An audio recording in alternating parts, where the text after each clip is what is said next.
declaro aberta esta sessão dos diálogos com o Supremo para conversarmos sobre justiça climática, mudança climática e as questões ambientais que afligem o mundo atualmente. E passo a palavra ao mestre de cerimônias para fazer a leitura da nominata. Senhoras e senhores, bom dia. Por gentileza, queiram tomar os seus assentos e manter os telefones celulares no modo silencioso. Ressaltamos aos presentes que uma das palestras será proferida no idioma inglês. Para aqueles que desejarem, há rádios de tradução disponíveis na entrada do auditório. Compõe a mesa de honra o excelentíssimo senhor ministro Luiz Roberto Barroso, presidente do Supremo Tribunal Federal e do Conselho Nacional de Justiça, o professor Dr. Thomas Pogue, professor de Filosofia e Assuntos Internacionais da Universidade de Yale, a doutora Patrícia Perrone Campos Melo, secretária de Altos Estudos, Pesquisas e Gestão da Informação do Supremo Tribunal Federal, a professora doutora Alessandra Lemen, professora de Direito na Universidade de Caxias do Sul, o senhor ministro Marco Túlio Scarpelli Cabral, diplomata e chefe do Núcleo de Florestas para a COP30 no Ministério das Relações Exteriores, e a doutora Alice de Moraes Amorim Vogas, diretora de programa da Diretoria Executiva da Presidência da COP30. Registramos ainda a presença das seguintes autoridades: embaixador Odd Rudd, da Embaixada Real da Noruega no Brasil, desembargador Manuel de Andrade, presidente do Tribunal de Contas do Distrito Federal, o Dr. Walter Souza Pugliese, presidente da Associação Nacional dos Magistrados da Justiça do Trabalho, a doutora Luísa Barreto Correia da Veiga, presidente da Comissão de Crédito de Carbono da OAB-DF, magistradas e magistrados, membros do Ministério Público, advogadas e advogados, corpo decente e corpo discente, senhoras e senhores servidores, colaboradores e estagiários, senhoras e senhores. Neste momento, tem a palavra o excelentíssimo senhor ministro Luiz Roberto Barroso. Renovo meus votos de bom dia. Temos muito prazer de viver mais esse momento de uma reflexão acadêmica com pessoas dedicadas ao tema e inspiradoras que comparecem ao Brasil e que nós temos muito prazer de receber aqui no Supremo. E hoje temos a honra de receber o professor Thomas Pogue. Ele é doutor em filosofia pela Universidade de Harvard, ele é professor de filosofia e assuntos internacionais, além de diretor fundador do Programa de Justiça Global na Universidade de Yale, onde eu mesmo estudei há muitos anos atrás. É membro da Academia Norueguesa de Ciências e cofundador da Academics Stand Against Poverty, uma rede internacional que busca ampliar o impacto de acadêmicos, professores e estudantes em pesquisas sobre a pobreza global, que ainda continua a ser uma das principais causas da humanidade, enfrentar e derrotar a pobreza. Também é cofundador da Incentives for Global Health, uma equipe de trabalho dedicada ao desenvolvimento de um complemento ao regime de patentes farmacêuticas, com o objetivo de melhorar o acesso a medicamentos avançados por populações carentes em todo o mundo. Desse currículo, portanto, se pode ver o tipo de compromissos sociais e causas importantes da humanidade a que se dedica o professor Thomas Pogue, e por isso mesmo nós o estamos recebendo aqui com muito prazer e com muita honra, e eu passo a palavra a ele. You have the floor, Professor. So, first of all, thank you very much. Primeiramente, muito obrigado, senhor de Justiça, por dar a oportunidade de participar nesse evento e todos aqueles que fizeram possível estar aqui. Isso também é uma ocasião na presidência do Brasil da COP. É uma grande oportunidade de estar ativo, um país moderno e que está dando a sua contribuição para resolver o problema de mudança climática e as distrações que nós estamos vendo todo dia. Temos tido 30 COPs antes, ou 29, essa é a 30ª, e esses 30 anos nós chegamos a resolver poucas coisas. O efeito estufa na atmosfera, o que ainda tem aumentado cada ano. E infelizmente, tem aumentado de uma maneira muito íngreme. E o aumento anual tem sido muito grande. Isso nos leva a ter várias consequências muito ruins, por exemplo, aumento do nível do mar, doenças tropicais, falta de comida e água, severidade, a frequência de desastres naturais, vemos que naturais, mas também feitos pelo homem, extinções de animais, plantas e outras várias espécies. Um outro programa que é associado com o carbono é o problema da poluição, que tem causado grandes problemas de saúde. Nós temos a poluição do ar, que tem matado 8,7 milhões de pessoas por ano, especialmente no sul global, incluindo São Paulo, Cairo, Delhi. A qualidade do ar nesses lugares são terríveis. Vocês podem olhar no website e ver o índice de qualidade do ar nesses dias, no Delhi, Dakar, por exemplo. A qualidade do ar é muito pobre e tira anos de vida das pessoas e pode piorar cada vez mais, pois as crianças são especialmente muito afetadas por isso. Por causa, por exemplo, com problemas do coração. Nós não podemos voltar à Idade Média, onde não usávamos todos os eletrônicos e as coisas que fazem a vida moderna mais conveniente, mas o que podemos fazer, sim, é usar a tecnologia verde e assim produzir melhor tecnologia mais inovadora que nos permite manter a proteção e a conveniência da vida moderna, mas sem fazer esses danos ecológicos. Claro, nós estamos fazendo assim no norte global. Agora, as inovações do sul global não têm sido amplamente divulgada, e então precisamos falar mais sobre esse assunto. No mundo, as inovações são sempre estimuladas a ser patenteada. Se você tem uma inovação, você pode patenteá-la em várias jurisdições e assim ser o único dono dessa inovação, e mais ninguém pode reproduzi-la ou vendê-la sem sua permissão. E assim você pode receber os royalties. Você pode reproduzir esse produto, por exemplo, e vendê-lo por um preço maior se fosse vendido no mercado comum, simplesmente porque você não vai ter nenhum competidor. Então, temos inovações verdes produzidas pelo sistema de patente, mais ou menos 30 mil cada ano, novas inovações por ano que são verdes, mas um problema muito grande nesse sistema é que essa mesma monopólio que ajuda a inovação também impede a distribuição dessas inovações, porque elas ficam mais caras como um resultado desse markup de monopólio. E muita gente não consegue pagar, as pessoas mais pobres não conseguem pagar. Ou elas têm outras preferências, elas podem usar tecnologias sujas porque é mais barato. É isso que as corporações tentam fazer, tentam conseguir preços bons. E no norte global, temos regulações e subsídios e colocamos preço no carbono. Então, a gente balanceia as tecnologias verdes e as mais sujas, mas o sul global está mais relutante em fazer isso. Primeiro porque o sul não quer desenvolver o seu desenvolvimento econômico por esses meios, e a outra coisa é que no sul global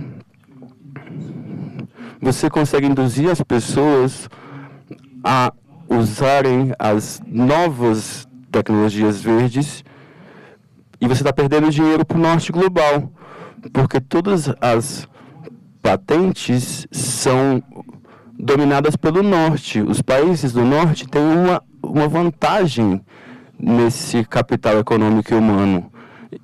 Então, elas são as pessoas que estão na linha de frente dessas tecnologias verdes. as tecnologias verdes são dominadas pelos países do norte, principalmente a China. E o sul fica um pouco mais relutante de pagar para o norte global para tentar solucionar um problema que quem começou foi o norte. Então, isso é um problema muito grande em relação à penetração das tecnologias verdes no sul global. Deixa eu te dar um exemplo.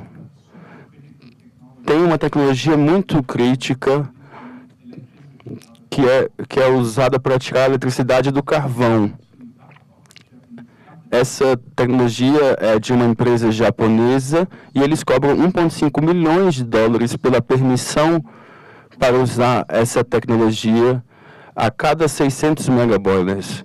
Então, as empresas chinesas estão dispostas a pagar esse preço, esses 1,5 milhões de dólares, e usar essa tecnologia super ultra, mas operadores na Índia disseram, não, obrigado, nós não vamos usar.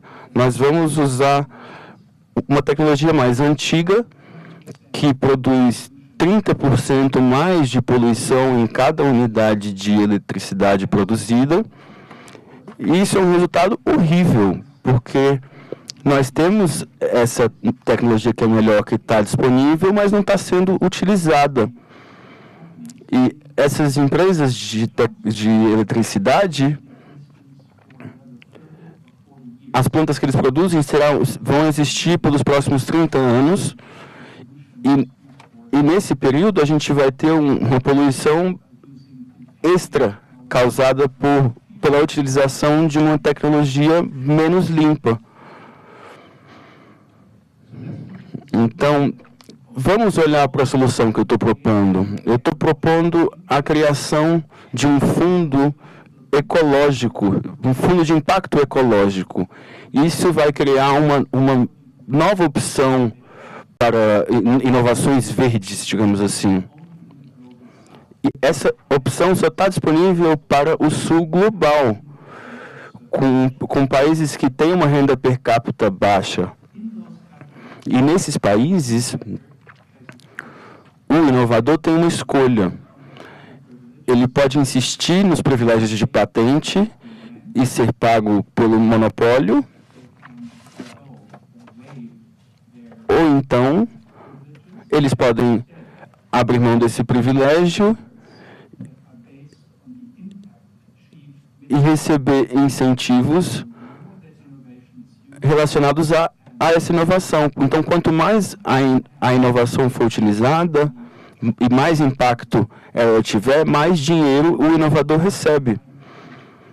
O impacto aqui é definido em duas dimensões. Na primeira, a redução de emissão de gases do efeito estufa, o que tem um efeito muito positivo no aquecimento global. E, em segundo lugar, uns ganhos na saúde humana. As pessoas passam a viver mais tempo e vidas mais saudáveis como um resultado.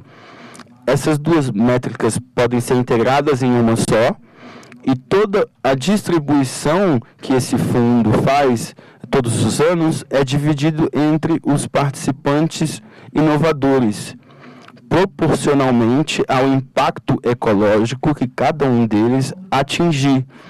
Então, do ponto de vista do inovador, parece que se você tem uma escolha, no norte nada acontece, você mantém as patentes. Mas no sul global você tem a escolha.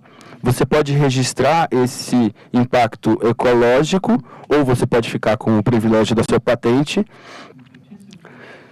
E se você se registrar, nos primeiros 5 anos que a sua inovação está no mercado, você participa em alguns pagamentos anuais baseados nos impactos performados. E cada um deles é dividido entre todas aquelas inovações que estão participando proporcionalmente ao impacto que elas geraram. Você fica nesse fundo por 5 anos e depois de 5 anos você recebe a recompensa. Se a inovação está no domínio público, você não recebe mais recompensa, mas você pode utilizar. Mas o que acontece quando é o que acontece quando a patente perde a validade, vira domínio público também. Então, essa é a minha proposta, e percebe que é um sistema de regulação próprio. Não tem um pagamento por unidade de impacto, mas a recompensa é determinada pela demanda e o fornecimento dessas inovações. Então, se, por exemplo, a taxa de recompensa, se ela for algo que não é atrativo, então menos inovações vão ser registradas e a recompensa vai recuperar. Agora, se essa taxa de recompensa é muito atrativa, então mais inovações vão começar a ser registradas. Então, o sistema está organizado de uma forma que os inovadores sabem que eles sempre vão ter um retorno satisfatório. E quem participa do fundo sabe que não vai pagar demais por inovações e por essa distribuição. Então, o que o sistema deve fazer são duas coisas. Em uma mão, ele devia auxiliar na penetração dessas energias verdes no sul global. Em vez de vender elas por um preço muito alto, que inclui o componente do monopólio, a inovação vai ser vendida por um preço menor, livre desse markup, e até, às vezes, mais barato do que o próprio custo, porque os inovadores recebem o preço de venda, mas eles também recebem a recompensa do impacto. Então, para eles vai ser mais interessante vender mais barato do que o preço de custo para ter mais vendas e mais impacto do que vender relacionado ao custo que ele tem. Então, nesse caso, a gente tem inovações que não penetram tão bem no sul global, no sistema atual, e passa a penetrar muito melhor, vendendo mais cópias e tendo um impacto tecnológico muito melhor. Tem um segundo componente também, que nós estimulamos inovações que não teriam acontecido. Então, existem muitas tecnologias verdes que você pode imaginar que são muito relevantes para pessoas pobres, e pessoas pobres nos trópicos.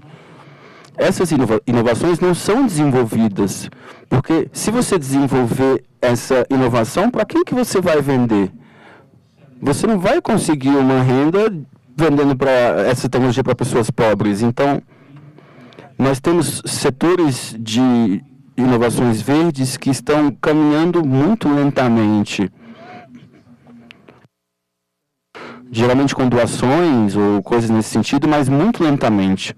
Então, a segunda intenção desse fundo de impacto ecológico é de estimular novas inovações, especificamente para pessoas pobres e também para pessoas que não estão ligando muito para benefícios de terceiros.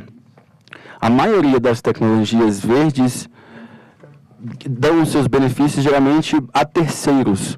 Se você compra um carro elétrico, você beneficia de um ar mais saudável, mas você só recebe uma fatia muito pequena do benefício comum. A maior parte do benefício vai para terceiros. Então, todos os seres vivos desse planeta, para futuras gerações, e muitas pessoas não estão dispostas a pagar por esse preço. Então, mais uma vez, o Fundo de Impacto Ecológico ajuda porque ele olha para o impacto total que o produto tem, incluindo, claro, os benefícios a terceiros também. Então, essa que é a diferença que faria. E agora você diria, é um sistema que é razoável? A gente pode propor isso na COP? A gente pode implementar isso? Uma coisa que é boa sobre esse sistema é que ele é opcional. Então, nenhum inovador é obrigado a participar nesse sistema. Se eles querem manter os privilégios de patente, eles podem.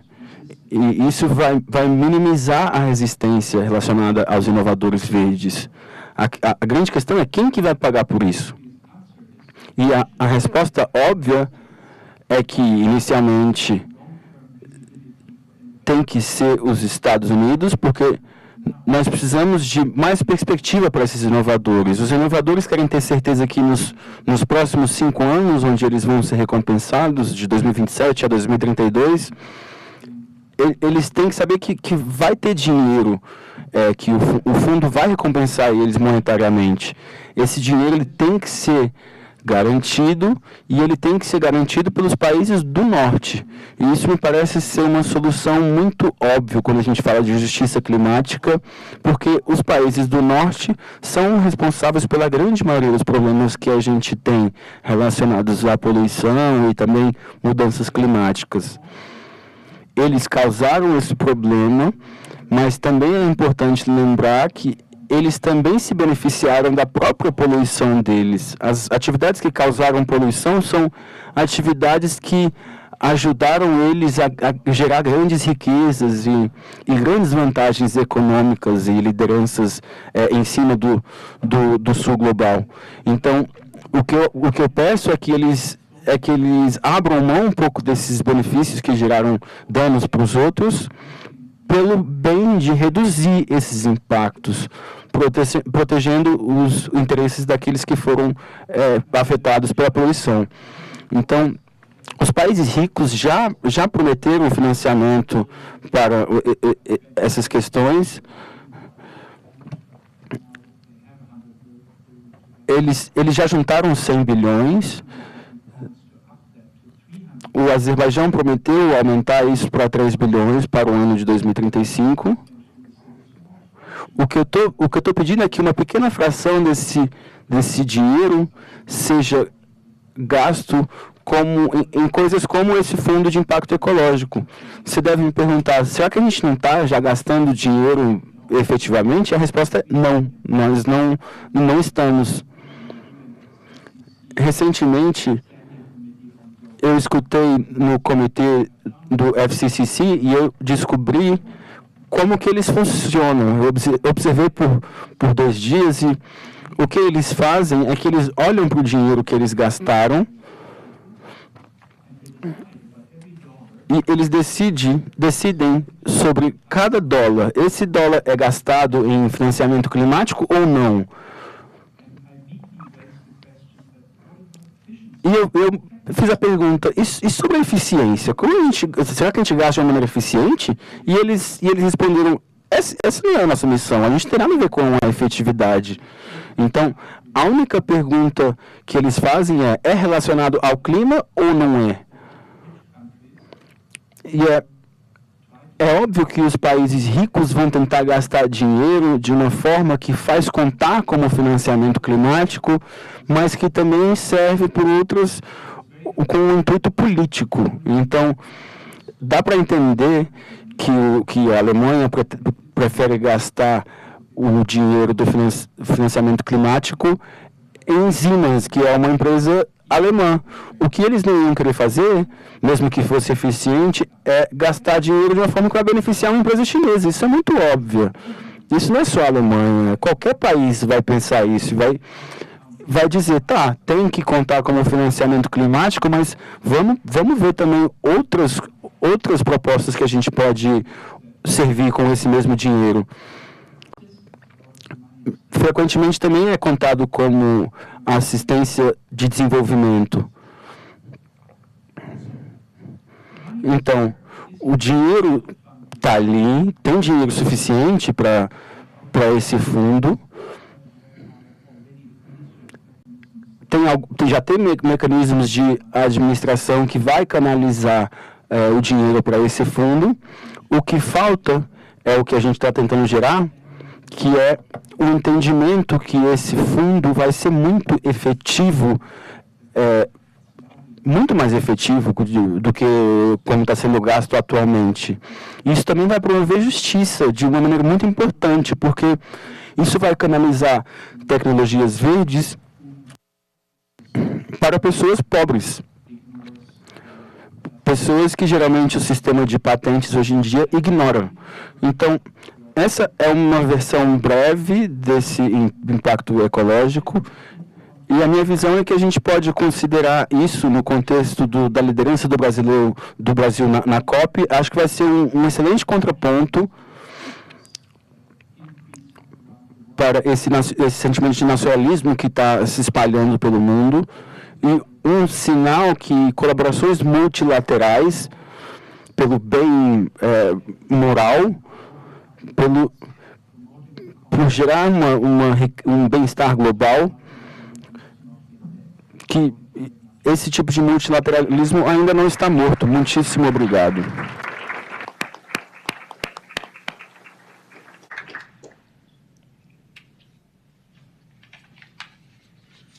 Muito obrigado ao professor Thomas Pogue por essa apresentação. Eu não sou o debatedor do tema, portanto, não vou me aprofundar, mas, como todos pudemos ver, o professor Pogue procura criar mecanismos eficientes e alternativos para o financiamento do enfrentamento a uma das grandes questões do nosso tempo, que é a mudança climática e a necessidade de investirmos recursos em inovações que fomentem uma economia verde, uma economia de menos emissão de carbono, e, portanto, ele propõe a criação desse fundo de impacto ecológico com incentivos a detentores de patentes para que, em verdade, abram mão dessas patentes de maneira a, nos países mais pobres do sul global, se ter recursos para investimentos na área da economia verde e, sobretudo, da transição energética que o mundo precisa fazer e que o Brasil pode e deve ser uma das lideranças.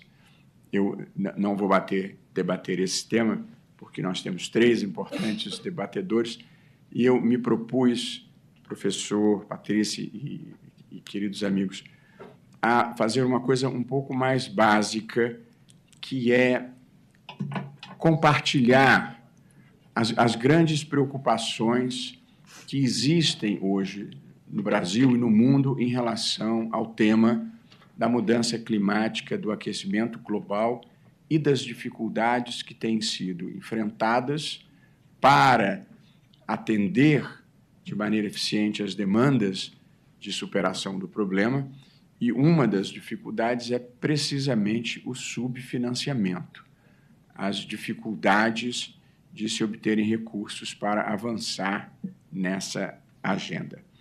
Portanto, eu começo do mesmo ponto em que o professor Thomas Pogue começou. Nós não estamos avançando nessa matéria. O problema vem se agravando. Quem lê o noticiário saberá que 2023 foi o ano mais quente da história da humanidade desde que isso começou a ser monitorado. Só que 2024 foi pior. E, portanto, nós não estamos conseguindo avançar. E os países não estão cumprindo as suas metas e, pior, as metas que não estão sendo cumpridas já seriam em si insuficientes. E, portanto, já há cientistas, e acho que vem se tornando um consenso, que nós já superamos o patamar de aquecimento de 1,5 graus desde o início da Revolução Industrial. Interessantemente, a questão do aquecimento global, da mudança climática, ainda enfrenta alguns problemas muito elementares, um dos quais uma persistente ignorância e um continuado negacionismo por parte de algumas das mais importantes lideranças globais.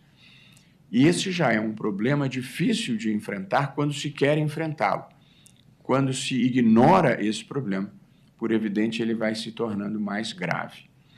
E, embora todos os cientistas, ou a maior parte dos cientistas, documentem que é a atuação do homem sobre o planeta que vem trazendo esse problema, ainda existe muito negacionismo pelo mundo afora, inclusive em alguns dos principais países do mundo. Esse, evidentemente, é um primeiro problema para enfrentar este assunto.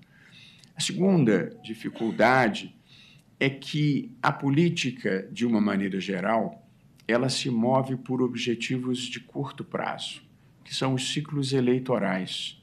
E, portanto, como o enfrentamento à mudança climática tem custos políticos e custos econômicos, os agentes políticos, em muitas partes do mundo, adiam seguidamente as medidas que vão se tornando cada vez mais urgentes.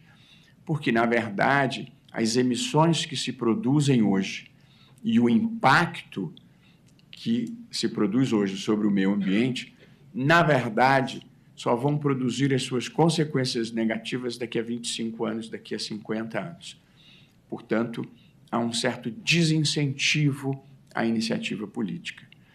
E há uma terceira e última razão que eu gostaria de apontar, é que este é um tema que não comporta soluções locais.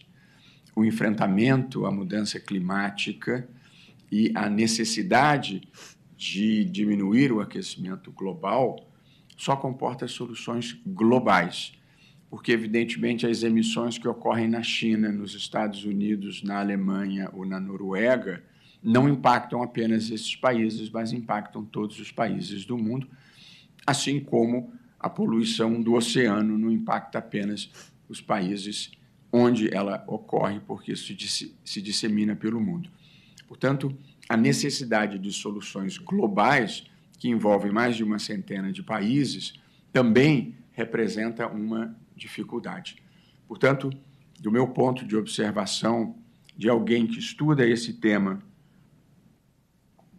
em parte porque me interesso academicamente, em parte porque no Brasil tudo chega ao Supremo Tribunal Federal e, portanto, a gente tem que estudar um pouco de cada coisa nessa vida, esses são três grandes problemas que eu apontaria: negacionismo, o imediatismo da política e a necessidade de soluções globais de uma maneira geral.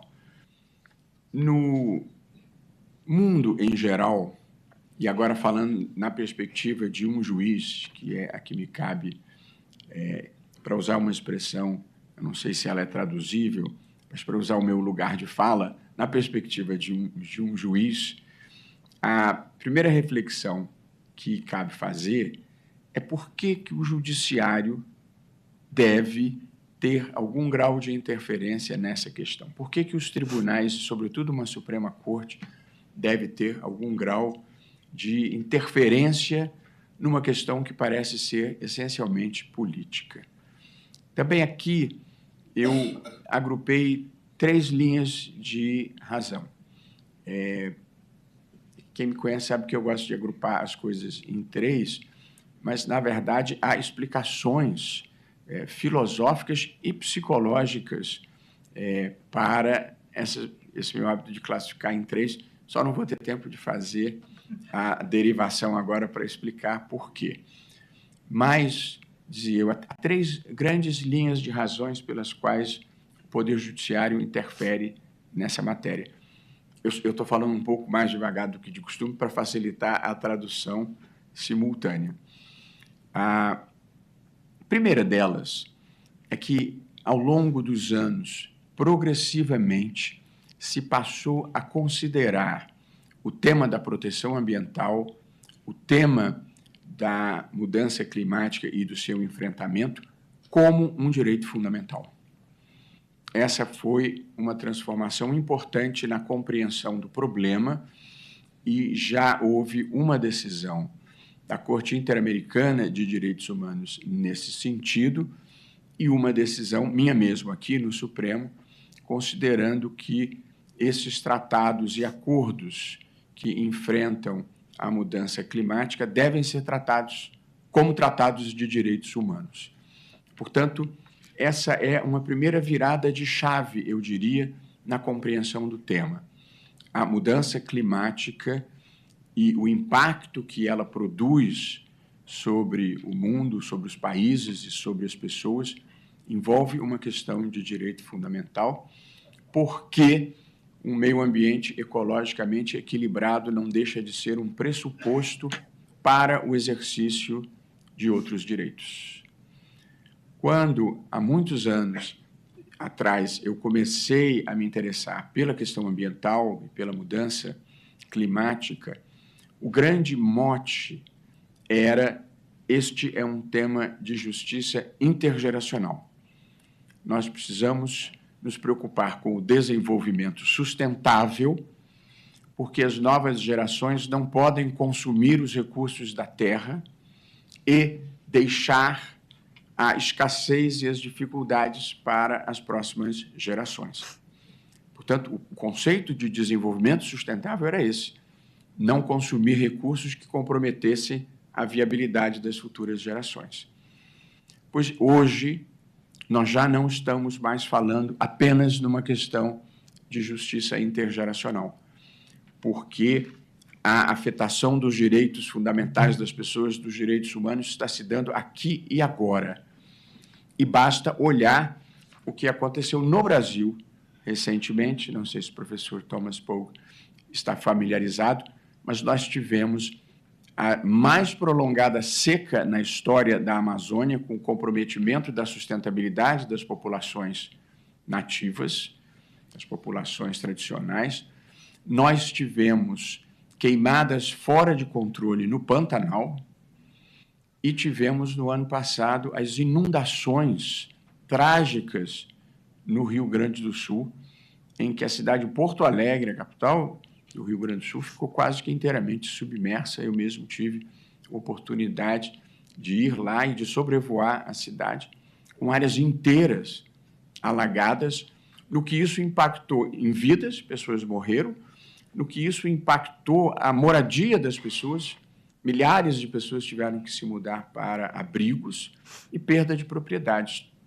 Portanto, o discurso anterior de que era uma questão intergeracional já não é mais totalmente correto. Nós estamos lidando com direitos que estão sendo sacrificados aqui e agora.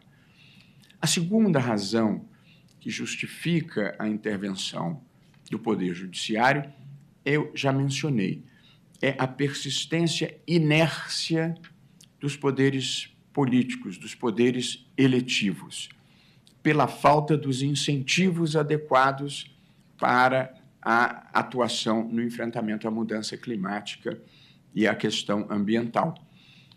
Por quê? Porque enfrentá-la envolve custos políticos e econômicos, inclusive a mudança de hábitos, inclusive a redução do uso de combustíveis fósseis, inclusive a modificação na maneira como se conduz a agricultura, inclusive a modificação na própria alimentação que nós consumimos. Compreensivelmente, quem depende de votos, muitas vezes não tem a motivação necessária de produzir todas essas mudanças comportamentais que impactam circunstâncias pessoais e econômicas de pessoas e de empresas.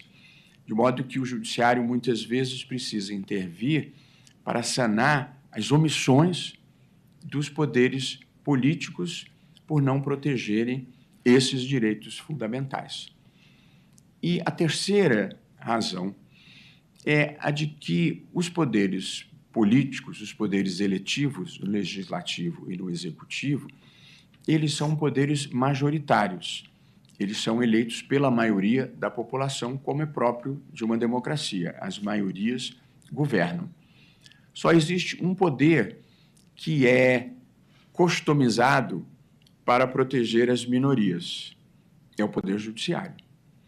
E, portanto, quando se fala na questão ambiental, nós estamos falando muitas vezes em proteger minorias, em proteger pessoas pobres ou em proteger pessoas que ainda não nasceram, mas que vão viver num mundo que pode estar sendo destruído.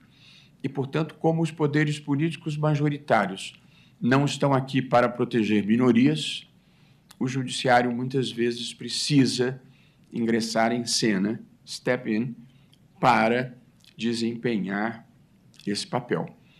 Esses três fatores que eu enunciei, a caracterização da proteção ambiental como um direito fundamental, um direito humano, a inércia prolongada dos poderes políticos e a necessidade de proteger quem não tem voz e voto, tem motivado uma ampliação do papel do Poder Judiciário no mundo, de uma maneira geral, em matéria ambiental. Porque a posição tradicional do Poder Judiciário sempre havia sido, até alguns anos atrás, a de que essa é uma questão política. Não é papel do Poder Judiciário traçar políticas públicas em matéria ambiental. Esse é um papel do Poder Executivo, um papel do Poder Legislativo, de modo que as ações que pretendiam discutir esse tema eram sumariamente descartadas por envolverem questão política. E, portanto, os tribunais geralmente matavam essas ações, ou dizendo os atores não têm legitimação ativa, standing, ou essa é uma questão política e não cabe ao judiciário intervir. Esse comportamento ainda prevalece em parte no mundo, mas ele começa a mudar e já houve algumas decisões importantes. Uma primeira decisão importante, conhecida de todos que estudam esse assunto, foi uma decisão proferida na Holanda, conhecida como o caso Urgenda. E nessa decisão, a justiça holandesa determinou ao governo que reduzisse, é uma decisão de 2015, depois confirmada, que reduzisse as suas emissões e que tomasse providências para impor a redução de emissões de gás carbônico para as empresas privadas em geral, para a sociedade em geral. Essa foi a primeira decisão e celebrada globalmente como uma decisão muito importante. Depois, na própria Holanda, veio uma segunda decisão, um pouco mais recente e muito interessante, que, no entanto, foi reformada por um tribunal superior. Eu, um dia desses, comentava essa decisão e eu brincava dizendo, se eu fosse juiz de primeiro grau, eu teria decidido como o tribunal decidiu. E se eu fosse juiz de uma corte de apelações, eu teria reformado a decisão. Porque aqui há algumas considerações importantes. O que essa decisão, num caso chamado Milieu de Fancy, fez? Determinou a Shell, que é uma empresa privada de exploração de petróleo, que reduzisse globalmente as suas emissões para atender os objetivos do Acordo de Paris. Portanto, aplicou a uma empresa privada um acordo celebrado entre Estados e dizendo, vocês são os principais responsáveis pela emissão de dióxido de carbono, porque a principal causa são os combustíveis fósseis, e, portanto, para enfrentar a mudança climática, você tem que reduzir globalmente as suas emissões de acordo com esses percentuais. O que pareceu uma decisão muito importante, que é transferir também para a iniciativa privada o ônus de enfrentar o problema. A decisão, no entanto, foi reformada por uma tese que, do ponto de vista da justiça, me pareceu muito razoável. Disse a decisão, você não pode impor a uma única companhia que atua no mercado competitivo esta redução se você não estiver impondo a todas as demais, porque senão você cria uma desvantagem competitiva para ela. E aí você sacrifica uma única empresa e, no fundo, não vai beneficiar o planeta se todas as outras continuarem com as mesmas práticas de emissões. De modo que eu, que havia celebrado a primeira decisão, porque achava ela muito boa, também achei que a segunda decisão era justa, ainda que com um impacto negativo sobre o mundo de uma maneira geral. O ideal seria ampliar a exigência para todas e não eliminar a exigência para uma.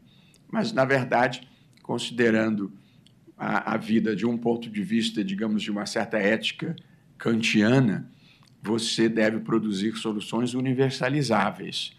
Se aquela solução não for universalizável ou não for universalizada, ela pode produzir uma injustiça que não se deseja. Portanto, esses foram dois casos decididos na Holanda e que são estudados pela literatura de uma maneira geral. E, há algum tempo atrás, uns 2 anos talvez, houve uma importante decisão do Tribunal Constitucional Federal alemão, num caso conhecido como o caso Neubauer, em que, pela primeira vez, se utilizou internacionalmente, porque no Brasil já existia, o conceito de justiça intergeracional, em que o Tribunal Constitucional alemão declarou, em parte inconstitucional, a lei climática alemã, que só previa objetivos e comportamentos até 2030 e, entendeu a decisão, deixava um ônus excessivo para as futuras gerações no enfrentamento à mudança climática. E, portanto, determinou que o parlamento voltasse ao trabalho e projetasse uma solução que impactasse menos gravemente as futuras gerações.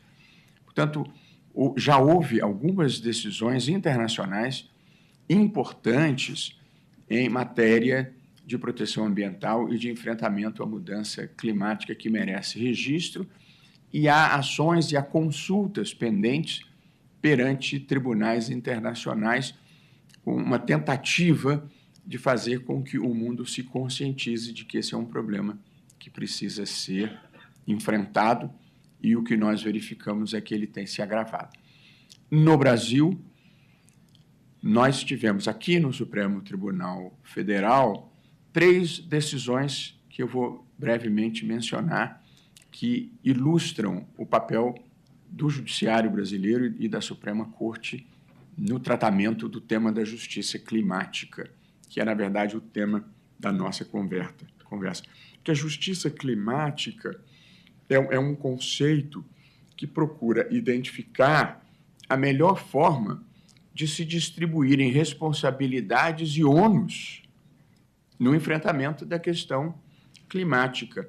E como o professor Thomas Pogue observou logo no início, embora os países mais pobres e os países do sul global não sejam os principais responsáveis pelo aquecimento global, porque não são os principais responsáveis pela emissão de gases de efeito estufa, greenhouse gases, eles são os que mais sofrem, com populações que têm que mudar a sua moradia, com as doenças que ele mencionou, com o número de mortes que ele mencionou.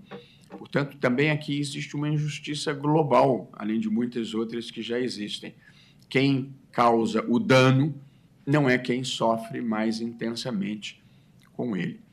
Daí porque se justificam as preocupações que o professor Thomas Pogue mencionou, de que a energia verde, essas inovações e a renúncia às patentes beneficiem, sobretudo, esses países mais pobres que são vítimas de um dano que não causam de uma maneira geral. Apenas para fazer um parágrafo didático, porque há muitos estudantes aqui, eu explico em um parágrafo simplificador o que é exatamente o aquecimento global, que é o grande problema que nós enfrentamos. A energia solar, a radiação solar, ela atinge a Terra e ela é refletida de volta para o espaço. Mas parte dessa radiação, parte desse calor, fica retido na atmosfera por gases que são denominados gases de efeito estufa, que existem naturalmente na atmosfera da Terra desde milênios. E é bom que seja assim, porque isso faz com que a Terra tenha uma temperatura compatível com a vida humana. O que aconteceu no mundo pós-evolução industrial, todavia, é que a queima de combustíveis fósseis, como petróleo, como carvão, como gás natural, dentre outros comportamentos, mas, sobretudo, a queima de combustíveis fósseis, aumentou exponencialmente a concentração de gases de efeito estufa, sobretudo, dióxido de carbono na atmosfera. Portanto, houve um incremento relevante da quantidade de gases de efeito estufa. Não apenas o dióxido de carbono, mas também metano e outros gases. É este aumento na concentração de gases de efeito estufa na atmosfera que retém mais calor do que desejável e que vem produzindo o aquecimento global. Portanto, essa é, um excesso de simplificação, uma explicação básica do que é o aquecimento global e quem produz o que nós conhecemos como mudança climática. E, portanto, aqui no Brasil, há 3 ações que chegaram ao Supremo Tribunal Federal. Para quem não está familiarizado com o sistema brasileiro, a Suprema Corte no Brasil desempenha um papel um pouco diferenciado em relação às Supremas Cortes dos outros países, de uma maneira geral. Eu destacaria 3 razões. A primeira é que nós temos uma Constituição mais abrangente do que o padrão mundial. A Constituição brasileira, como todas as constituições democráticas, ela cuida da separação de poderes, ela tem uma declaração de direitos, a Bill of Rights, e ela organiza o Estado. O Brasil é uma federação.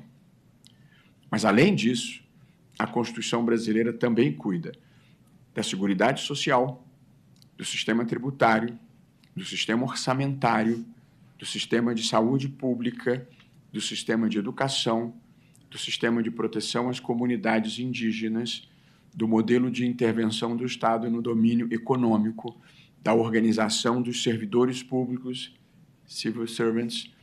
Ela cuida, não sei se já falei, da proteção das comunidades indígenas, ela cuida da proteção da família, da criança, do adolescente e cuida da proteção ambiental. Cuida da proteção ambiental no artigo 225, dizendo que o meio ambiente ecologicamente equilibrado é um direito fundamental e que é um dever do Estado protegê-lo. E, mais do que isso, tem um elenco dos comportamentos, das ações que o Estado deve adotar para realizar aquele direito. Portanto, no Brasil, a questão ambiental não é, nem nunca foi, desde a Constituição de 1988, uma questão política.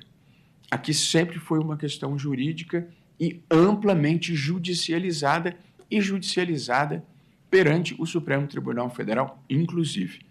E aí vem a segunda característica que diferencia o modelo brasileiro. Na Alemanha, nos Estados Unidos, como regra geral, só se chega à Suprema Corte, ao Tribunal Constitucional, mediante recursos. Nos Estados Unidos, mediante um writ of certiorari, na Alemanha, mediante uma reclamação constitucional. No Brasil, todavia, existe o que nós chamamos de ações diretas. É possível entrar no Supremo Tribunal Federal com uma ação questionando a constitucionalidade de uma lei ou a deficiência de uma política pública prevista na Constituição. E, além de existirem estas ações diretas, há uma grande quantidade de atores públicos e privados que podem propor estas ações. Portanto, no Brasil, professor Pogli, quase tudo que tem alguma relevância chega ao Supremo Tribunal Federal. Nós decidimos as questões mais divisivas da sociedade brasileira e nem sempre depois que elas percorreram todas as instâncias do judiciário. Muitas vezes o problema começa a ser discutido aqui no Supremo Tribunal Federal. É o arranjo institucional que se fez em 1988, que tem vantagens e desvantagens, não é isso que está em questão. Estou apenas explicando para um interlocutor estrangeiro por que a Suprema Corte tem um papel de protagonismo na decisão de questões ambientais, porque elas chegam aqui. Então, nós decidimos, nos últimos anos, dois anos, 3 no máximo, 3 grandes questões ambientais. Uma que envolvia o Fundo Clima, em que, num governo anterior, há um dinheiro que é carimbado para enfrentamento à mudança climática, gerido pelo Banco Nacional de Desenvolvimento, pelo BNDES, e esse dinheiro estava simplesmente parado na conta, porque não havia projetos para enfrentamento à mudança climática. E, portanto, houve uma ação perante o Supremo questionando a inatividade de um fundo destinado a enfrentar um problema global e em relação ao qual o Brasil tinha compromissos internacionais, inclusive com a redução de emissões e com o enfrentamento ao desmatamento. E, portanto, o Supremo Tribunal Federal assentou que o cumprimento do Acordo de Paris que havia sido internalizado no Brasil por legislação interna, não era uma questão política, era um dever constitucional e que, por via de consequência, ordenou que o governo apresentasse projetos para o investimento daquele recurso. A novidade aí foi reconhecer o Acordo de Paris como sendo um tratado que envolvia direitos fundamentais, direitos humanos. Um segundo caso, esse eu fui relator, um segundo caso, a ministra Rosa Weber foi a relatora, do Fundo Amazônia. O Fundo Amazônia, a situação era pior ainda. Era um dinheiro que vinha da Noruega, predominantemente, e da Alemanha, em menor quantidade. Era um dinheiro carimbado, que só podia ser utilizado para enfrentar o desmatamento da Amazônia. E o dinheiro ficou parado na conta, porque o anterior governo modificou, na verdade, suprimiu as instâncias de governança do fundo, que era quem decidia sobre a sua aplicação, parou de aplicar os fundos e a Noruega e a Alemanha pararam de mandar os recursos. Portanto, no caso anterior, não é que houvesse uma inércia, havia uma proatividade contra a proteção ambiental, numa crença muito estranha de que a mudança climática, o aquecimento global e a questão ambiental é uma preocupação de globalistas esquerdistas que não têm compromisso com os países, nem com a família, nem com os valores cristãos, por incrível e bizarro que possa parecer. Essa é uma visão de mundo. Ou que a proteção ambiental é um neocolonialismo que os países do hemisfério norte querem impor aos países do sul global. Depois de terem destruído as suas florestas, querem que o sul global proteja a sua. Esse é parte do discurso do negacionismo. Embora eu ache que se possa e se deva monetizar, sim, a proteção ambiental. Eu estive recentemente em Princeton, houve um grande evento sobre a Amazônia, com cientistas de diferentes partes do mundo, e cálculos financeiros do valor dos serviços ambientais que a Amazônia presta para o mundo, professor, é imenso. E, portanto, a remuneração por serviços ambientais para dar viabilidade e sustentabilidade à população local, que tem mais de 25 milhões de habitantes, deve ser, sim, uma das preocupações com o financiamento do enfrentamento à mudança climática. É um serviço ambiental, nós todos queremos preservar a floresta, e aquilo tem um valor para o mundo, e se tem um valor para o mundo, eu acho que o mundo deve contribuir para essa preservação. Portanto, não é uma questão de neocolonialismo, é uma questão, eu penso, comercial, e, portanto, de você negociar adequadamente a preservação da floresta com os países que desejam, como o mundo todo deseja, a sua preservação, e aí investir dinheiro nas tecnologias verdes que falava o professor Paul, e muitos outros projetos que você pode ter na Amazônia que vão do turismo verde a um manejo sustentável da exploração de madeira, um manejo sustentável da mineração, a adição de valor industrial aos produtos nativos. Há muita coisa que pode ser feita para colocar conteúdo nesse rótulo genérico bioeconomia da Amazônia. E precisa de investimento e precisa de dinheiros.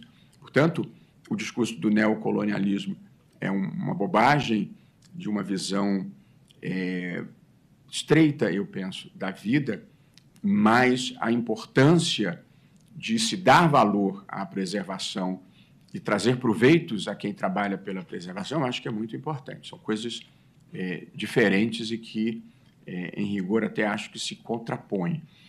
Porque, e me disse uma autoridade do governo passado, os países do hemisfério norte destruíram as suas florestas e agora querem que a gente preserve as nossas.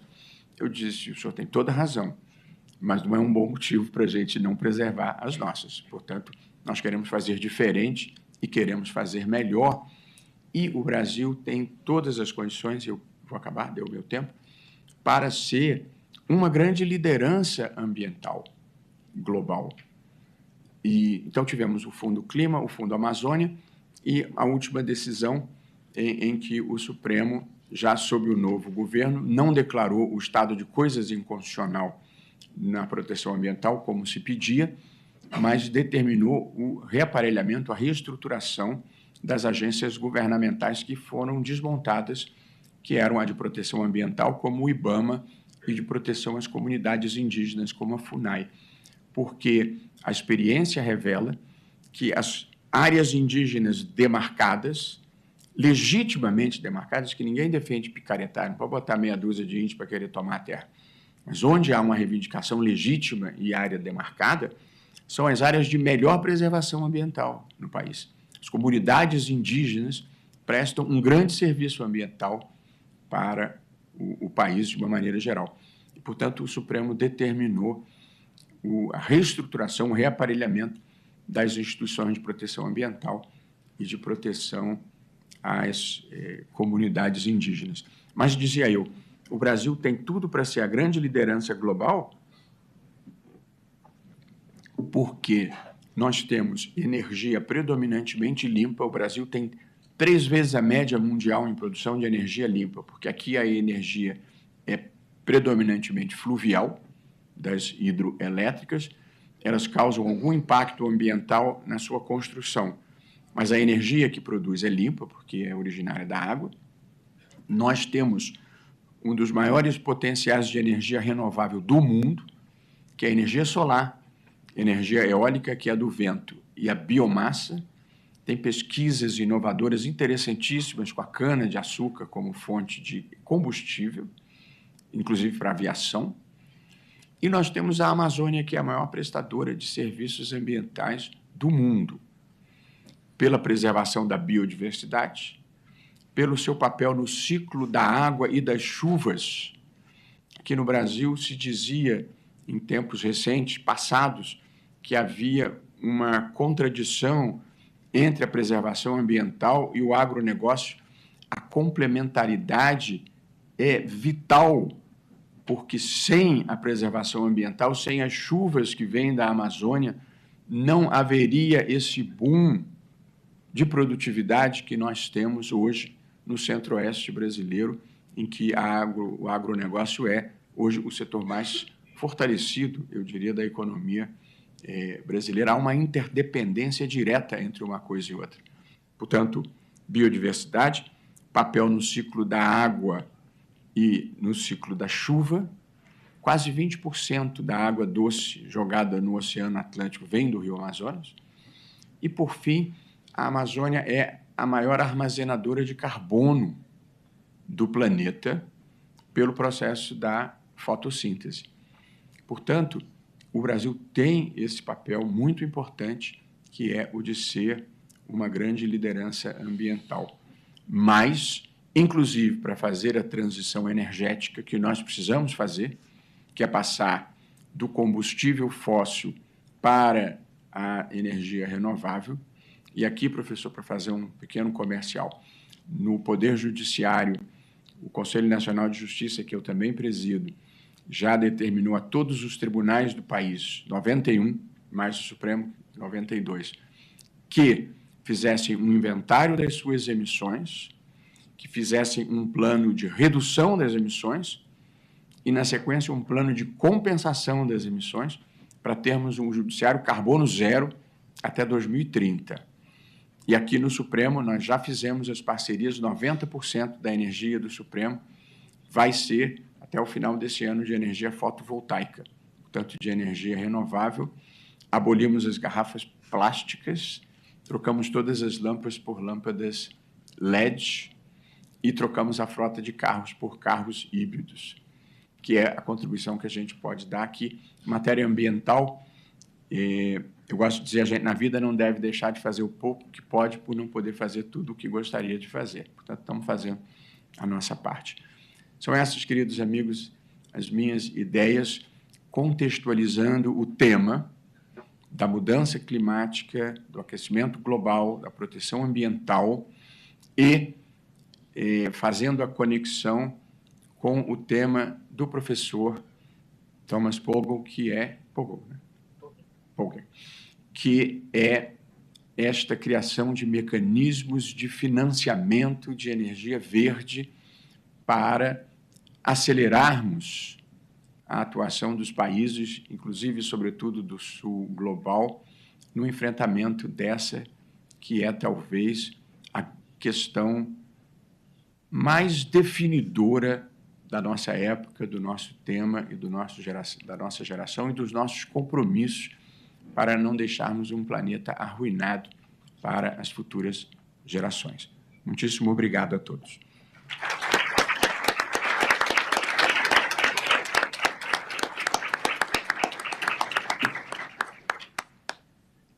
Vou passar a palavra para a professora Patrícia Perrone Campos Melo, que vai conduzir agora o debate com os nossos professores visitantes.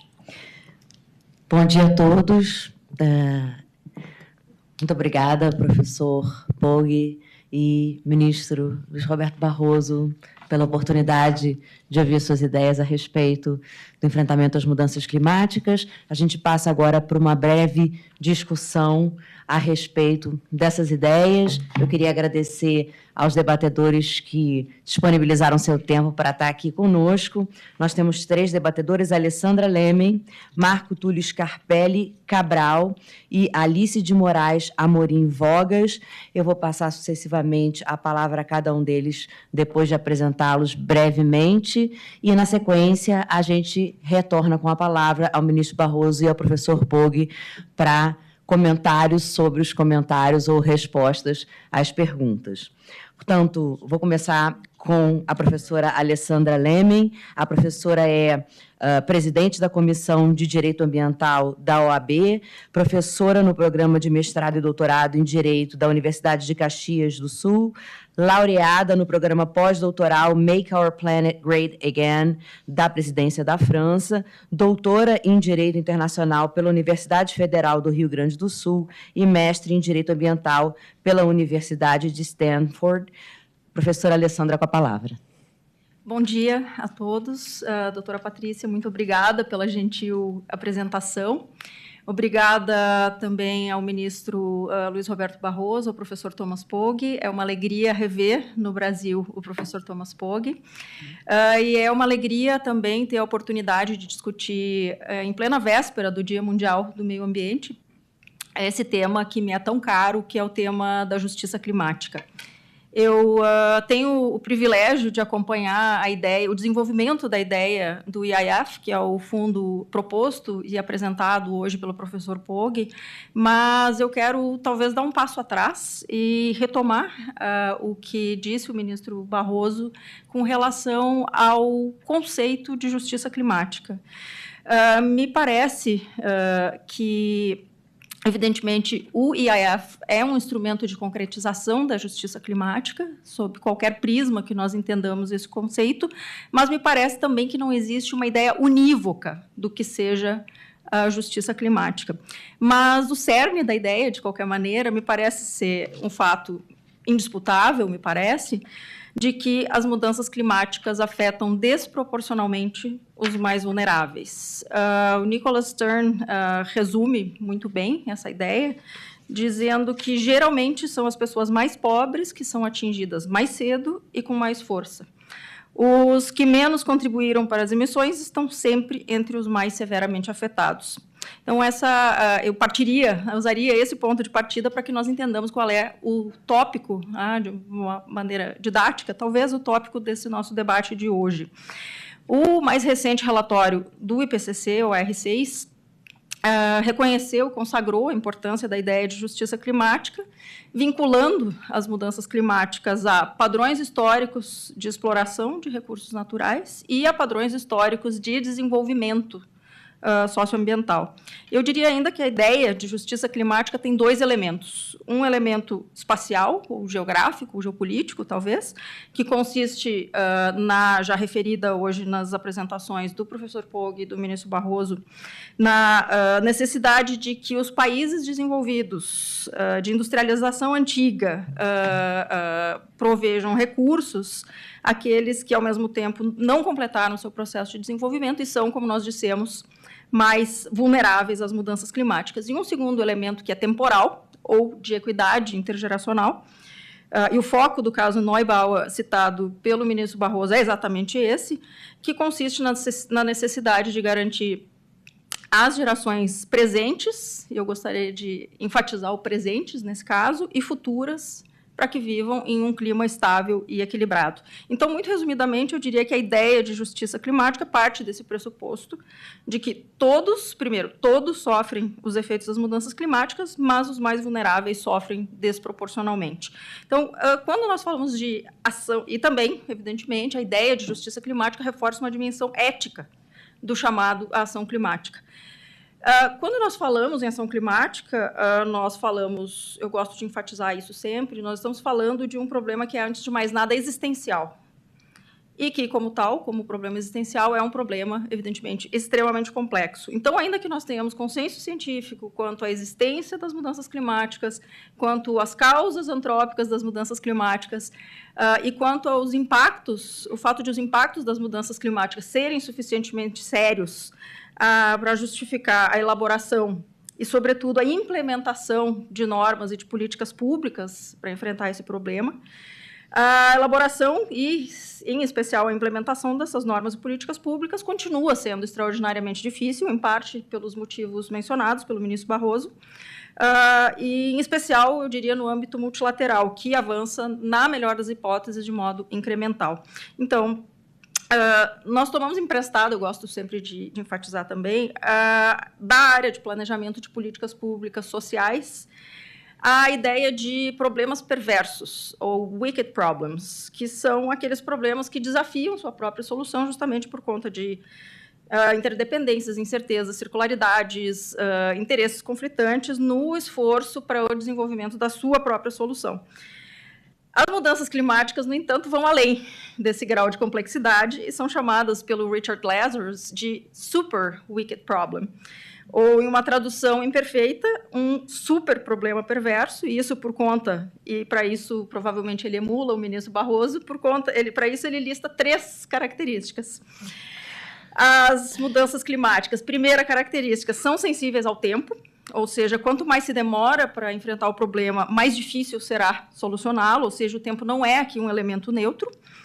A segunda característica apontada pelo Lazarus é a ausência de um arcabouço institucional de governança, a despeito da governança climática global que nós temos, que seja plenamente capaz de desenvolver a estrutura necessária para enfrentar esse problema na sua magnitude e amplitude espacial e temporal. E a terceira característica, que talvez seja mais relevante para o nosso diálogo sobre justiça climática de hoje, a terceira característica que estabelece as mudanças climáticas como um super wicked problem é a ideia de que, também já referida aqui hoje, de que aqueles atores que estão em melhor posição para enfrentar o problema não são apenas os que mais contribuíram para a criação desse problema, e também aquelas com menor interesse imediato para agir. Então, as ramificações dessa questão são intensas no processo de negociação climática, sobretudo quando se trata de responsabilização histórica. O Lazarus chama também de ironia perversa o fato de que essas nações também são as menos propensas a sofrer os piores impactos das mudanças climáticas. Então, disso resulta que nós temos, ao mesmo tempo, de um lado, um imperativo ético, decorrente do fato de que os mais vulneráveis sofrem mais, já determinamos isso, e, de outro lado, baixos incentivos para que os menos vulneráveis, mais capazes e mais responsáveis ajam para solucionar esse problema. Então, me parece que a pergunta que se impõe aqui é como criar esses incentivos. Evidentemente que nós temos uma série de mecanismos concretos para que a justiça climática se manifeste na prática. Exemplos disso são o IAF, o fundo proposto pelo professor Pogge. Exemplo disso também é o Fundo Florestas Tropicais para Sempre, liderado pelo Brasil. Mas, sob o ponto de vista mais conceitual, me parece que nós precisamos, e isso talvez pareça contraintuitivo, reforçar uma outra parte da equação da definição de justiça climática, que é o fato de que, sim, os mais vulneráveis sofrem desproporcionalmente, mas colocar ênfase, talvez, no fato de que todos sofrem com os impactos, os efeitos adversos das mudanças climáticas, e cada vez mais, como disse o ministro Barroso, em um horizonte de curto prazo. Isso porque as mudanças climáticas são um problema, como disse o professor Pogge na sua exposição, e como eu também disse no início da minha fala, que são um risco existencial, como nós determinamos, e que geram um conjunto complexo de, eu gosto muito dessa expressão, riscos interconectados. Esses riscos interconectados vão além dos efeitos propriamente ambientais das mudanças climáticas, mas eles ameaçam a própria base da sociedade como um todo e da economia.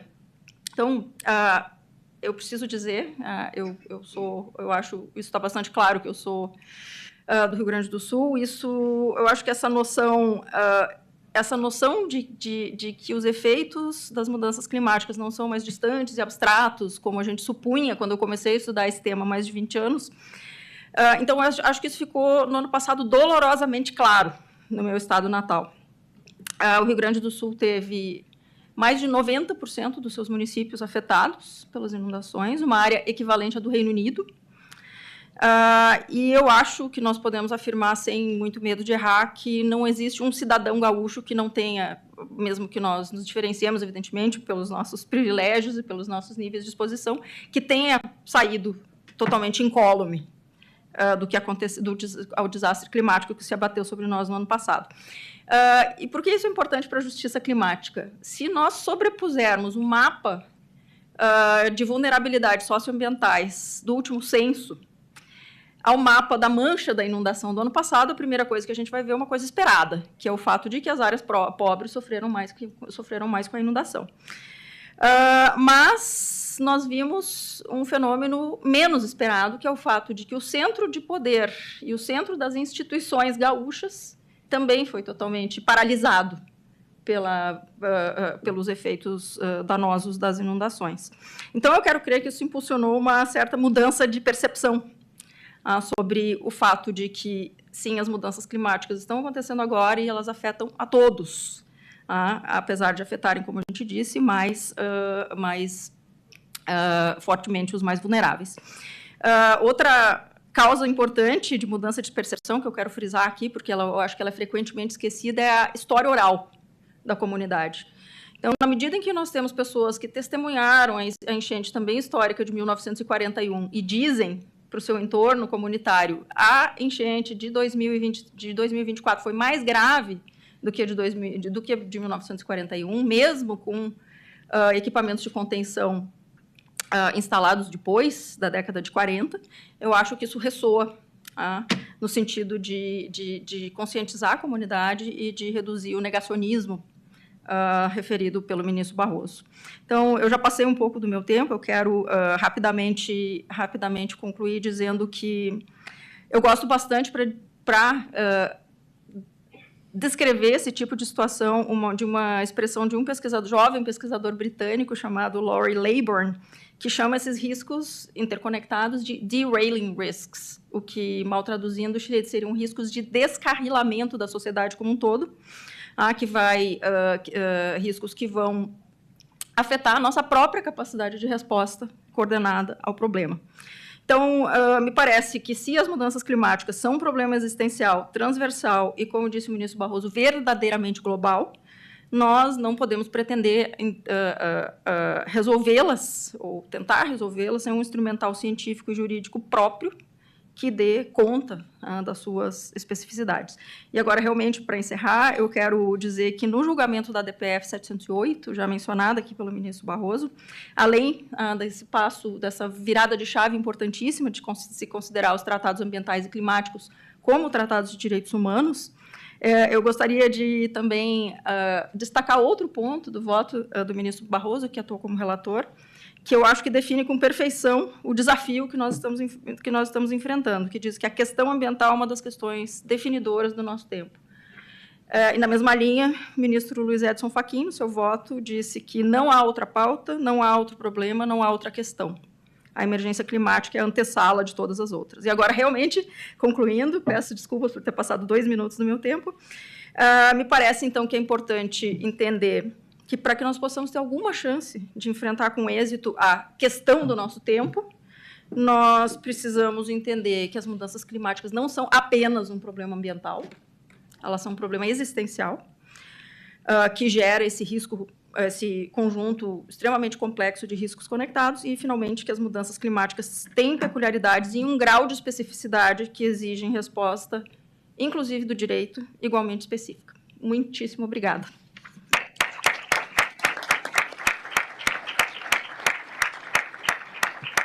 Obrigada, professora Alessandra. Portanto, todos sofrem com as mudanças climáticas, embora os vulneráveis sofram mais. É um problema existencial, não é um tema do futuro, é um tema do presente, e a gente precisa pensar como mobilizar os que podem mais a fazer mais para resolver o problema. Com essas observações, eu passo a palavra ao Dr. Marco Túlio Scarpelli Cabral. O Dr. Marco Túlio é diplomata de carreira e chefe do Núcleo de Florestas para a COP30, pessoa-chave na COP30 e na negociação das soluções que a gente está buscando. Serviu na Embaixada do Brasil na China e na missão do Brasil junto à União Europeia. É doutor em Filosofia Moral e Política pela Universidade Livre de Bruxelas. Com a palavra, professor. Muito obrigado pelo presidente Barroso, professor Poggi e todas as pessoas da mesa aqui pelo convite. Então, a questão da mudança do clima suscita grandes problemas de justiça distributiva. Existe um enorme descompasso, como já foi dito aqui, entre as causas e as consequências do problema. Acho que é importante um pouquinho de histórico aqui. As concentrações atmosféricas de gases de efeito de estufa começaram a crescer muito significativamente a partir do início do século XIX, com o uso de combustíveis fósseis, primeiro o carvão, depois já na virada para o século XX o petróleo. Isso também tem um padrão geográfico muito bem definido, começou na Europa, depois nos Estados Unidos, sobretudo, América do Norte, mas sobretudo Estados Unidos a partir da segunda metade do século XIX. Avançou também para a mudança de ecossistemas, grandes trabalhos de drenagem de áreas úmidas, grandes áreas de desmatamento, tudo isso também gerando emissões muito significativas, e esse processo foi chegando, foi se espalhando pelo mundo, chegou nos países do terceiro mundo, sobretudo na segunda metade do século XX, até a construção de Brasília, a Amazônia estava praticamente intacta. Todo o processo de destruição da Amazônia começa, sobretudo, a partir da década de 60. Mesmo a Mata Atlântica, no começo do século XX, grande parte da Mata Atlântica ainda estava, mais da metade da Mata Atlântica estava preservada ainda. Então, é um fenômeno bem mais recente. E, bom, para e passo com esse processo de industrialização, de desenvolvimento econômico acelerado, houve também um grande acúmulo de capital humano e material, também seguindo esse padrão desigual, começando de forma muito mais significativa na Europa e na América do Norte, gradualmente se espraiando para o resto do mundo, mas mantendo sempre esse grande padrão de desigualdade. E também coisas significativas se percebem nos países do terceiro mundo. No Brasil, nossas desigualdades econômicas são notórias, ninguém se orgulha disso, mas é importante reconhecer. E, bom, a compreensão da gravidade do problema da mudança do clima, na verdade, a pessoa que identificou o fato de que o gás carbônico, a que o ministro se referiu aqui, causa efeito estufa, foi uma cientista americana, em 1856, Eunice Foote. Engraçado, cultura da época, ela nem pôde apresentar isso pessoalmente, porque não se achava própria uma mulher apresentar um trabalho científico. O marido dela apresentou em seu nome. Que coisa. 1856. Isso. Mas, então, foram os primeiros lampejos, mas o entendimento de que o problema era grave mesmo veio na década de 1970. A Conferência de Estocolmo, 72, falou basicamente de poluição industrial, desmatamento. Vagamente se mencionou a questão da mudança do clima, mas estavam começando uma compreensão. Isso ganhou força mesmo na década de 80, com a criação do IPCC em 88, início do processo de negociação da Convenção do Clima, que foi assinada no Rio, como sabemos, né? Mas foi se percebendo também, ou seja, fomos sendo alertados para a gravidade do problema. O impacto mesmo é coisa que se começou a sentir de maneira muito crível no século XXI, né? Furacão Katrina, por exemplo, em Nova Orleans, 2005, né? Até então havia ainda um debate, não, isso é precipitado, isso não vai acontecer, isso é coisa de esquerdista, mas hoje em dia é impossível contornar o problema, os debates são mais o que fazer a respeito, é muito difícil sustentar a ideia hoje em dia de que não haja mudança do clima, de que seja um problema irrelevante. E aí, mas também é extremamente notório, se por um lado tem esse problema da desigualdade nas causas do problema, ou seja, em quem emitiu mais e quando, existe também, como também já foi dito, um enorme descompasso nas vulnerabilidades. A mudança do clima afeta todo mundo. Acabei de citar o caso de Nova Orleans, teve problemas graves de desertificação.